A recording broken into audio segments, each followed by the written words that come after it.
This is a Rogue Media Network podcast.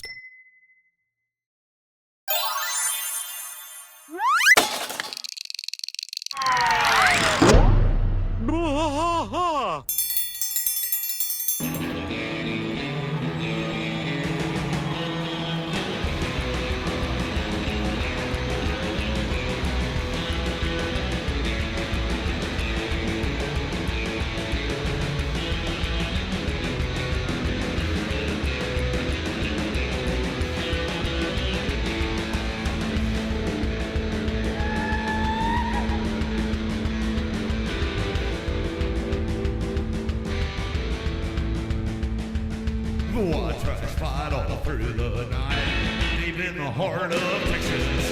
The trailer park is nice and dark, deep in the heart of Texas. That drinks his brew and he spits his chew, deep in the heart of Texas. The TV blares, but no one cares, deep in the heart of Texas. Here we go!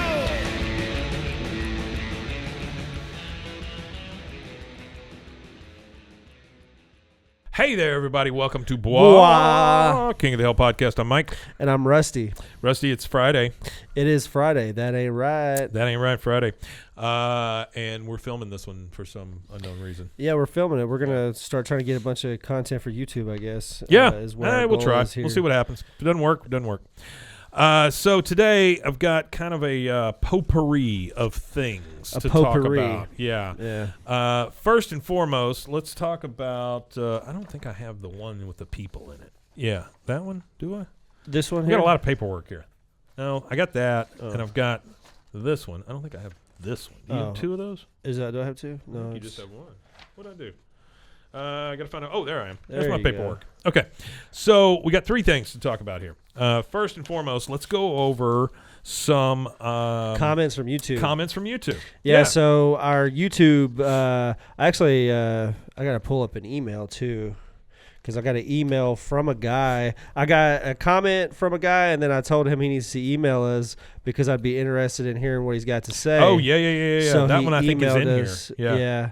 He ended up emailing us. So His name is it's the Joe Ham 1 guy. Yeah, he's the first one up there. Yeah. But what I want to do is I'm going to go backwards. I want to start with the older one. Okay. This is from, I guess this will be... And I think I know why that person said I what got they you. said too. This will be 9 days ago when you hear this. Yeah. This is for season 1, episode 12, Plastic White Female. And the comment is from Douglas Manning 4072. And he says, AI shit. And the reason why he said AI shit, I think, because I listened to that episode, I was like, why did he say AI shit?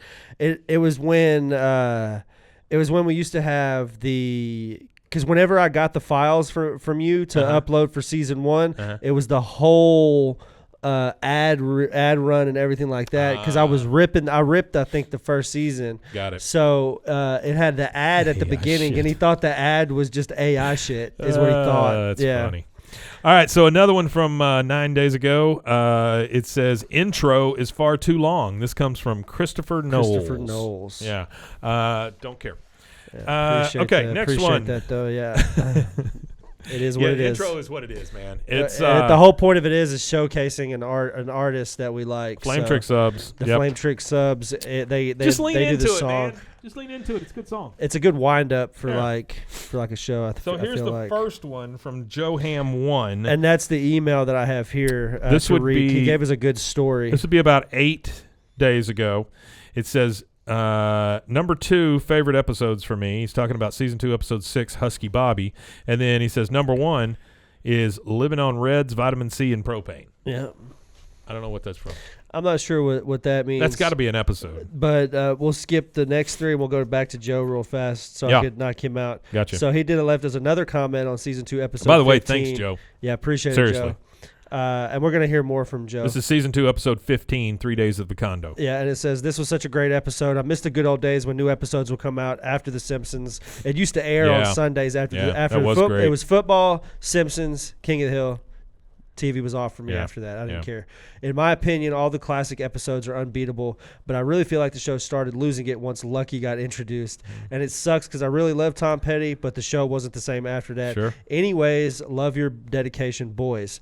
Okay, well, thank you. There's another comment I think he left somewhere that we missed here. Yeah, I don't know. It's not on here. But he said something on a comment somewhere. I don't know if we're missing it. It had to be older then, because I just went back to you went back to a certain. Yeah, see, it is older then.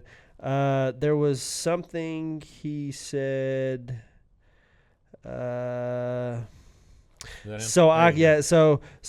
Joe Ham left one 8 days ago, said, so I clean pools, and when I used to clean the assistant director of the Simpsons pool, he got him a hand drawing of Dale holding a pool net, wearing floaties and scuba fins, smoking a cigarette, signed and addressed to him. So this is the story. So he emailed me with a story because I said I would love to hear it. That's wonderful. So morning, boys. So as I mentioned in my comment, I clean pools in SoCal. This was out in Santa Clarita about 15 years ago. He used to clean Matt Torres's pool, who was a guy who worked on The Simpsons. He said he mentioned how he grew up with the show, but how much he loved King of the Hill instead of The Simpsons. So he told him, of course they are all in the same studios, he said he knew all the guys who were animating King of the Hill and asked him who his favorite character was. And of course, a lot of people's favorite character is Dale Gribble. So he said that he'd get him a custom drawing of Dale, and he offered to let him come down to Burbank and go to the studios. So he took him up on the offer, and he went with his little sister, and they gave him a tour of the studios. They showed us the particular episode that Matt Torres was working on at the time was the crossover between Futurama and The Simpsons, and he was drawing Bender in the living room of The Simpsons on the digital artboard. Yeah. He said he took a bunch of pictures with all the KOTH guys, but he's lost those about 5 phones ago, and he's bummed that he can't track those down, which I'd be pretty bummed too. Yeah, but he had a cool picture of him standing with the boys in front of the fence in the alley. Anyways, the signed picture is at my grandmother's house, so next time I go over there, I'm going to pull it out and send in a picture so you guys can see what I'm talking about. That's Cheers. Wonderful. Yeah, that's so great. We appreciate Thanks, that. We appreciate that, Joe. All right, and then we've got one that it looks like about 8 days ago. Says this is from Beastman Review 009. Great podcast channel. I got a ton of old promo stuff for KOTH that Fox put out when they were getting ready to air it. There's a bunch of advertisements for the show, and some were from TV Guide, which TV Guide used to be a staple for me. This is specifically left as a comment on Season 2, Episode 4, Halloween. And I got to tell you, Beastman Review 009, we would love to see some of that stuff. If you want to send us some pictures, that'd be great. I left that on a comment too, so he has our email. Yeah. Oh, that's great. He hasn't emailed me. I don't know if he's seen the comment, but if you're listening to this and you see the comment, go back and check out our email and email me some of the stuff that you have, so we can check that out. And okay, I'm going to skip over this one that was 8 days ago. Yeah. I'm going to go to one that was 7 days ago, and then we'll go back to that one. This is from OG Toombs, Tumes. It just says brandish, brandish, brandish, which I'm assuming is a reference to something that is said in Season 2, Episode 3, Arrowhead. I guess they're talking about like brandishing weapons or something. Maybe I'm not sure. Yeah, I'm not sure what it is either. But OG Toombs, thank you. Appreciate you leaving a comment. We'll take your comments, good or bad, doesn't matter. We don't. That's kind of crazy. Whenever I type in to go straight to it, it goes straight to that episode. Yeah. So obviously it's a quote from there. Yeah. Okay. No. Whenever I type in the website that we use or whatever, it went straight to that one. Oh. Like. Oh wow. Like I looked at it. That I think it's because whenever I loaded in, I did it on this episode whenever. Yeah. And now probably so. I put it probably kept your URL. It, but it doesn't say anything about brandish. So that's not a line in the last one, a little bit long. What that it's 8 days ago, Season 2, Episode 4, Halloween. Again, another comment. This one's from Finch Borat. It says, I watch the episode every year for Halloween. Again, talking about the Halloween episode. Even though I never ran into or heard any Junie Harper-like people growing up, he says, and I was at Catholic school during my elementary years, and they had no issues with things like Pokemon or Harry Potter. They even had a Halloween carnival with a haunted house. So he goes every year until the school closed. Well, maybe that's why they closed. Yeah. I went to a school kind of like that. It was Baptist, not Catholic, by the way. And we were not allowed to celebrate any of that stuff. We had a house, though. Oh, shit, I'd forgotten all about this until I brought it up. We had a haunted house, and maybe I've told this story before when we covered that one, but we had a haunted house in the Baptist church I was in. Oh, okay. But it was more like one of those where you go and you see, it was just like Junie's, honestly, but worse, because it would be like, look what abortion has done to this person, and that kind of stuff. But I remember there was a guy in the church that thought it'd be funny to bury himself and then pop up out of the dirt at people. Oh, yeah. He put too much dirt on him and started losing feeling all over his body, and they had to dig him up right in the middle. Oh, my gosh. In the middle of the whole thing. That's awful. Yeah, I can point the house out where that happened.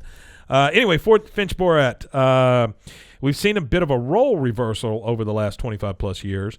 We've gone from dealing with people being scared of supposed demonic activity at Halloween to people complaining about offensive costumes and supposed cultural appropriation at Halloween. Remember, all of those are words, okay? It's one thing if someone is doing blackface or going to a very controversial figure, or couples doing something highly questionable, i.e. an illegal and Border Patrol agent cop knows whatever. And I get his point. Those are truly offensive costumes. Yeah, for sure. He says, another thing if you're wearing a sombrero and poncho or dressing up as a samurai. And I think there is a line there.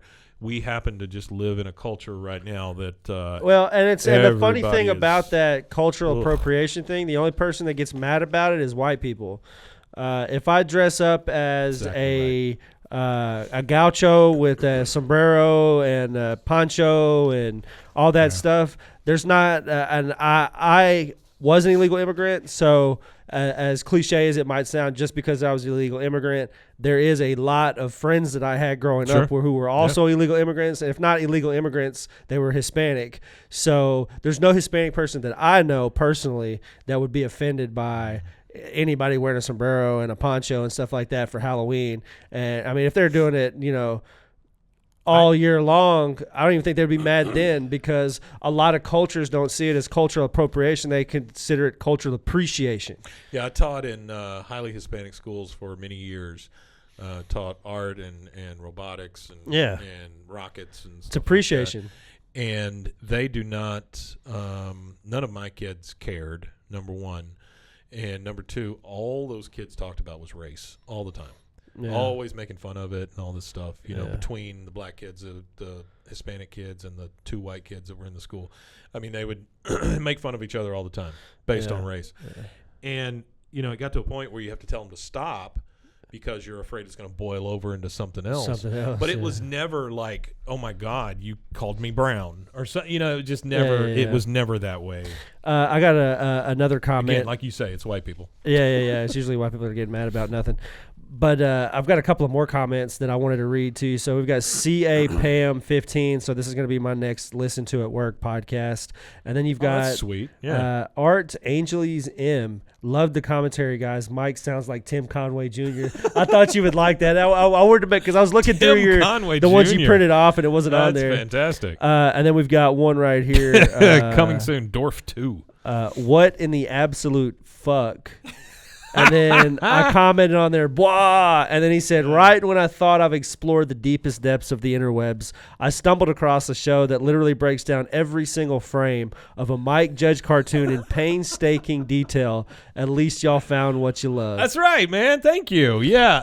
I appreciate that, yeah. Well, and scroll back up just for a second. I do want to point out one thing in your post here, Mr. Marty 8573.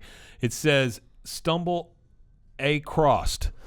It's two words. That's one word. Yeah, stumble across. Across. Yeah. Somebody posted, love this episode. Rusty Shackelford 3320. Love this episode. Oh, that's great. And then we just had Craig Alicious just posted the N-word. I'm not sure what that's sucks. about. Yeah.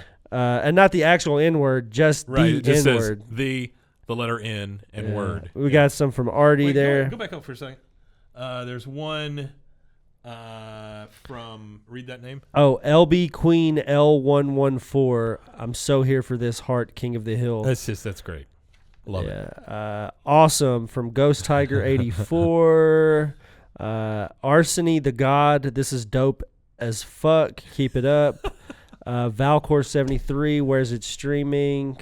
XX, The Ultimate Warrior. I have grown up on this show and currently rewatching it. Plus, Office Space is a prerequisite before you work at my job because every day you see me, it is the worst day of my life.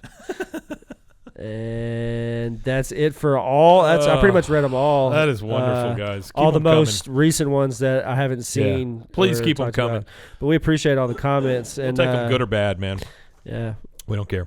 Love it. Okay, so let's transition to one other thing here. The new TV shows. Or whatever. This is from Mike Judge and Greg Daniels, and we have talked about this show before. We talked about a couple of shows that he's done because he's got as a man who hasn't ever missed in anything that he's done. I don't think he's missed yet. Like we said, there might be some movies or stuff that he's missed on. Sure. But as far as anything that he's ever created for primetime television or TV or anything like that, he's never missed. So he started his company, and now he's going to be having shows on Netflix, Hulu, Paramount, HBO, Adult Swim orders this show that we're going to talk about here. Yeah, that's the one I want to talk about. So the show is called Common Side Effects. It's actually from Joe Bennett and Steve Helly. Steve Helly worked on American Dad and stuff like that. And it's going to be executive produced by none other than Mike Judge and The Office fame Greg Daniels. Yeah.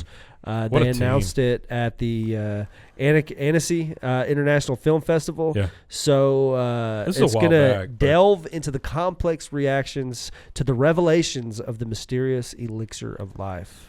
Says Common Side Effects follows former high school lab partners Marshall and Francis, who begin to unravel a conspiracy involving Big Pharma and the federal government to suppress knowledge of a rare mushroom that may hold the key to curing all the world's Have diseases. you ever heard that conspiracy theory, though, about mushrooms and how they're... That's a real thing? Because the way mycelium works is a lot of it's underground, and they all connect to each other. So they have mushrooms, even though there's each tiny little sprout, it's all one mushroom underneath the earth kind of thing, and there's massive mushrooms, if you will, like that spore off all these little spores. So that's one of the things that they say, that fungi is a integral part, like a huge part, because it eats all the dead stuff and stuff like that. So there is like this elixir of life kind of like conspiracy theory with that's why you get all these mushroom heads and stuff, like all these Jerry Garcia fans and stuff out there that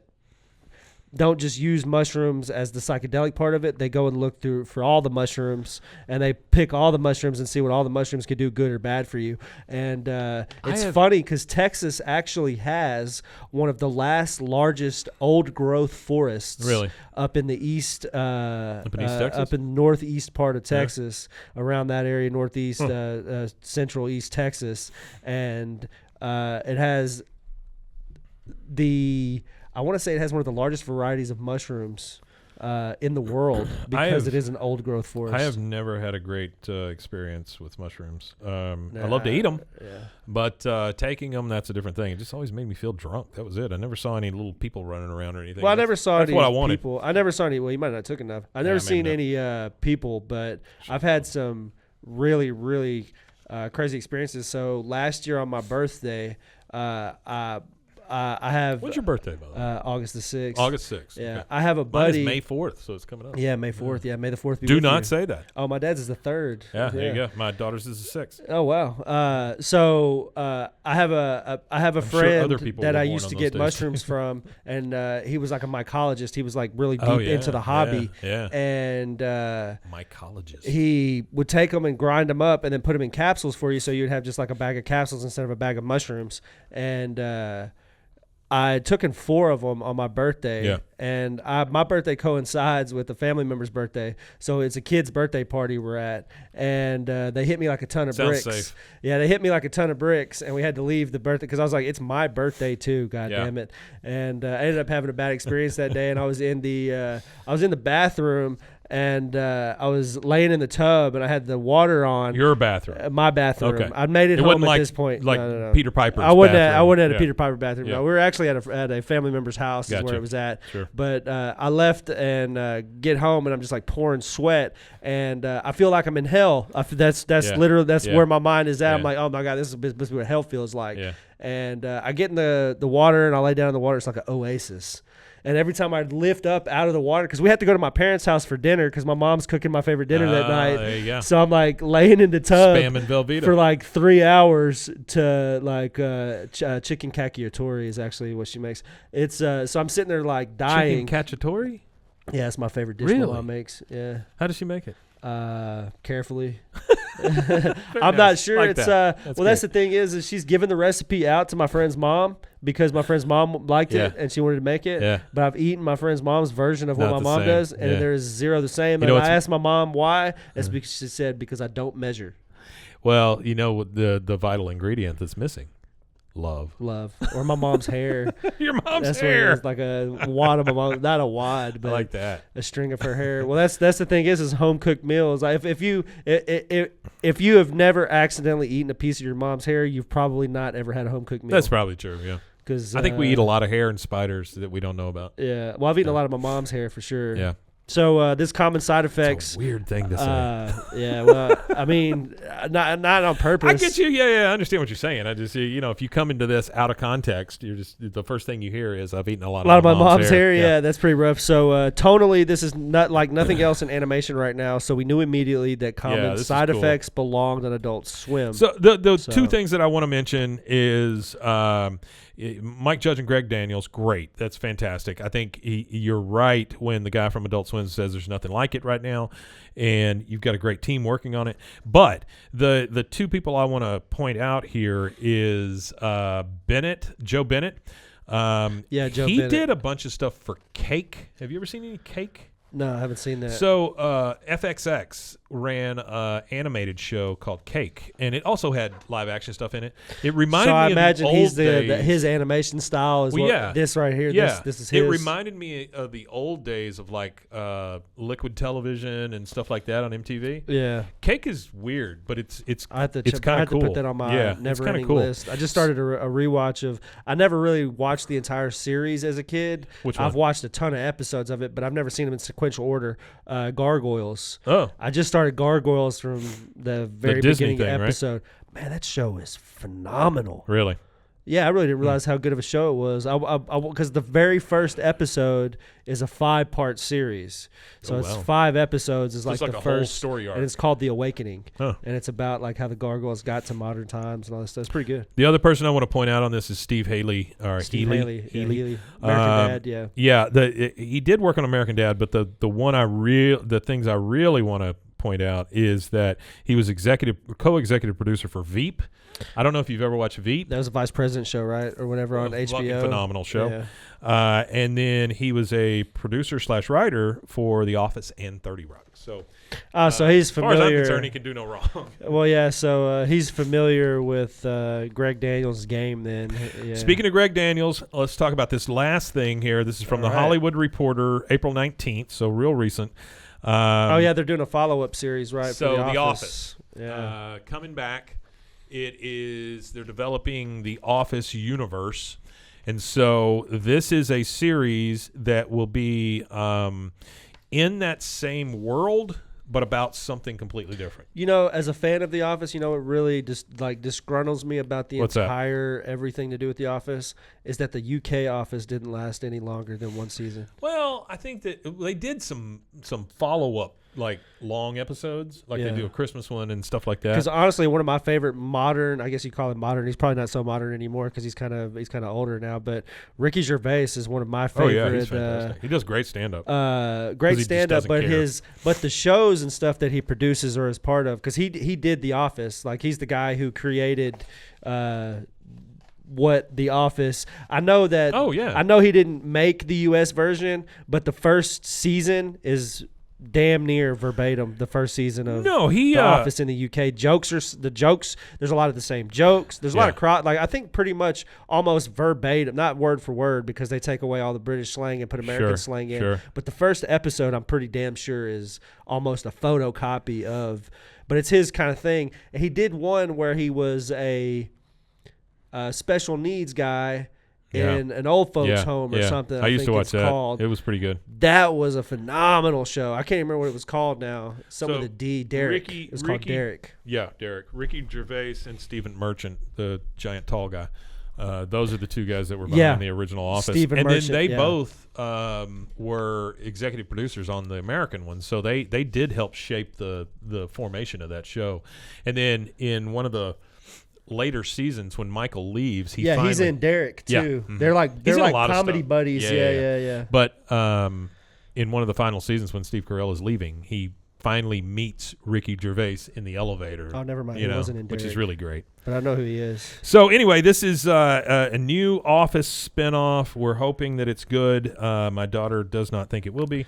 Well, we'll see. I got you. I don't know. I try to. I feel like when people there's a new rendition of something that you've enjoyed for a really long time comes out. Sure. I feel like everybody's skeptical, because if you could go like we've been doing with King of the Hill, you can go through everything and find somebody who's skeptical about the return of or whatever. So they say that there's two people behind this thing. It's Greg Daniels, of course, and then Michael Coman, and he was one of the creators of Nathan For You. Have you ever watched Nathan For You? No, I've never seen that one. Oh my God, that's so good. Nathan. I've been catching up on cartoons I didn't watch when I was a kid. He is basically a guy that goes in and saves businesses, but in a really stupid way. Yeah. Like it's very funny. Nathan Fielder. I have to check that Nathan out. Fielder. Yeah. Very good stuff. And so this announcement basically was Sabrina Impecatore, which I don't know. She's from The White Lotus. Did not like that. Domhnall Gleeson, who was in Star Wars The Rise of Skywalker. I don't know that I'd put that on my resume. But both of them have been cast in this series. It says that Peacock remains the exclusive streaming home for The Office, which, by the way, if you don't have Peacock, a reason to get it for like a month is to go and watch all of The Office episodes that have all the stuff that were cut out of them. Great watch, because cut. You can actually get surprised by stuff in The Office that you didn't know existed. Yeah.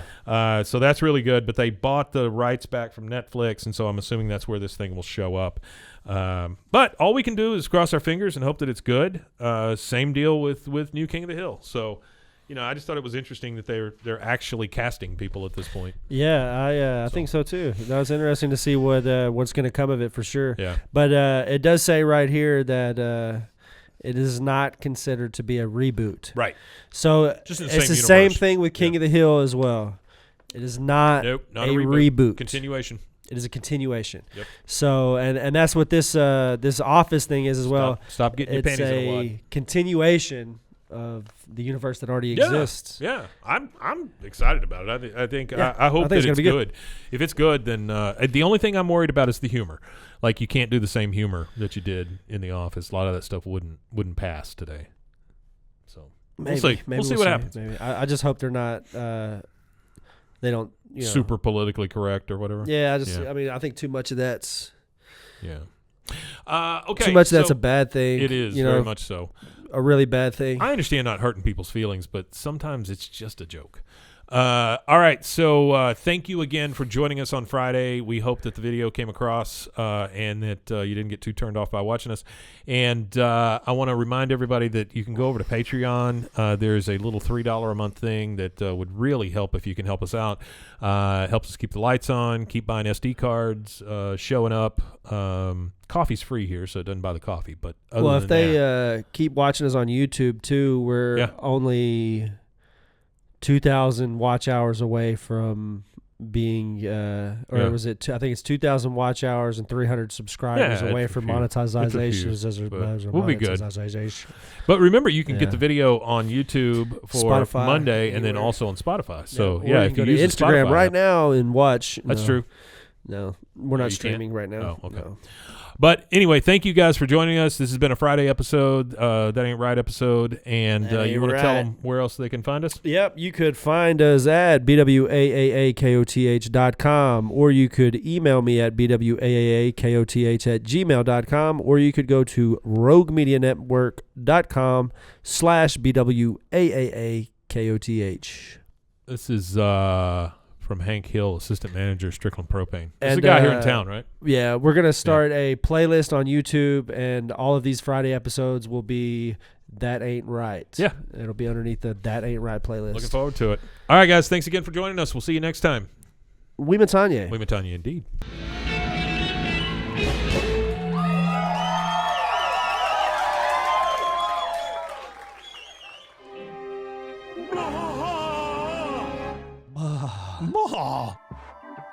This has been a Rogue Media Network production.